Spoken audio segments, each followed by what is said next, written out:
Hi, my name is Megan Gohill. I worked at a large concert company for many years. I'm going to show you one of the projects I did when I was at that company. We had a major project launch coming. It was a national tour with two well-known legacy acts. We were gearing up for our announcement email campaigns.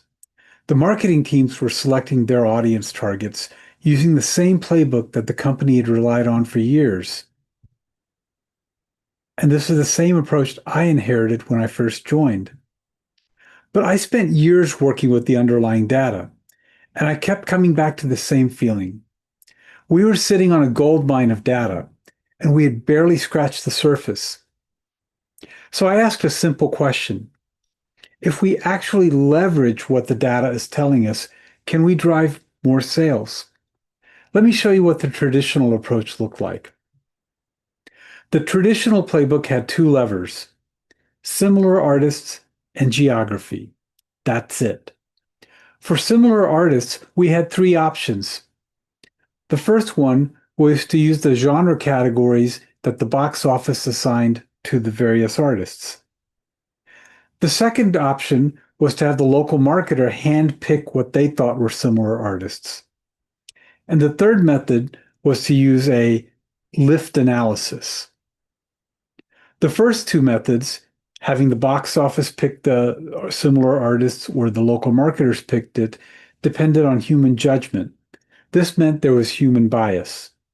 The third method, the lift analysis, works really well when you're talking about groceries, but breaks down at a scale when there's a lot of variance in the data. For example, if you're comparing Beyonce or Taylor Swift against a small unsigned act, the lift number becomes meaningless. The geography slide had the same problem. When we used radius, DMA, or zip code, we were just drawing a circle around the venue and assuming that fans were inside of that circle. They weren't. Hotspots kept showing up outside every boundary that we drew. Both levers had the same flaw. We were looking where the fans were, where it was convenient to find fans, but not where the fans actually were, which led me to the question, are we leaving potential tickets on the table? I decided to try an algorithmic approach. Here's the three pillars I built the algorithm on. The first was to use artist clusters. I used an unsupervised machine learning to find which artists actually share fans. In other words, I wasn't making any assumptions, and there's no distortion when you use machine learning for this purpose. The second tool I used was a neighborhood DNA analysis. Fans tend to cluster around neighborhoods. They cluster around lifestyles. Picture a Dave Matthews fan's neighborhood, or picture a Kid Rock fan's neighborhood.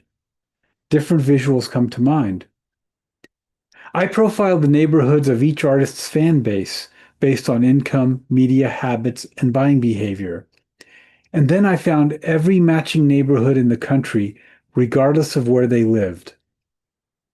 The third pillar I used was travel corridors. I used historical concert data to map where fans were already willing to travel.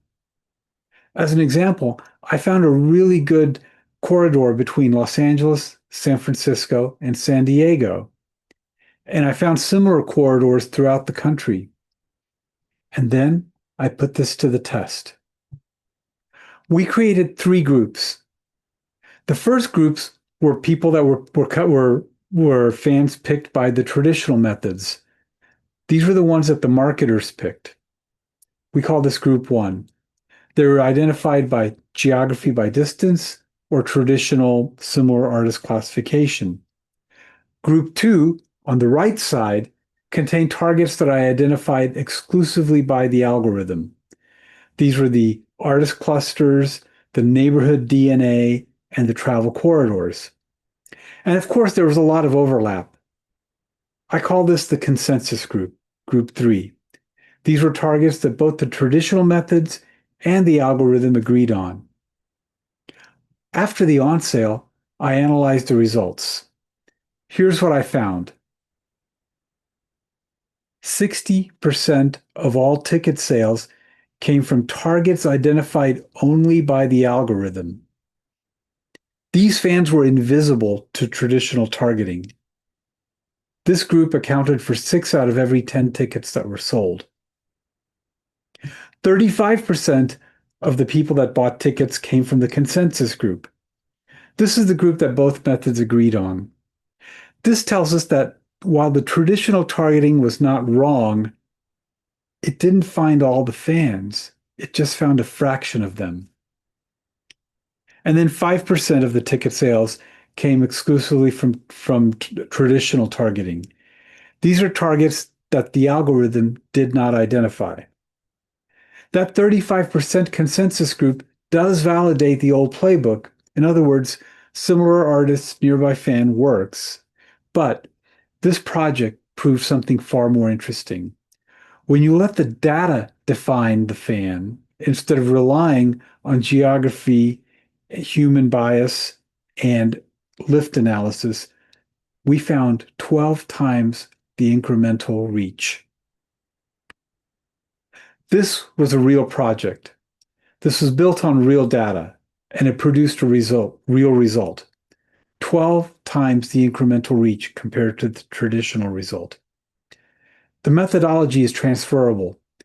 The core insight that behavioral signals outperform geographic proxies applies anywhere where you're trying to reach the right customer at the right moment. This is the kind of thinking I'd like to bring to your team.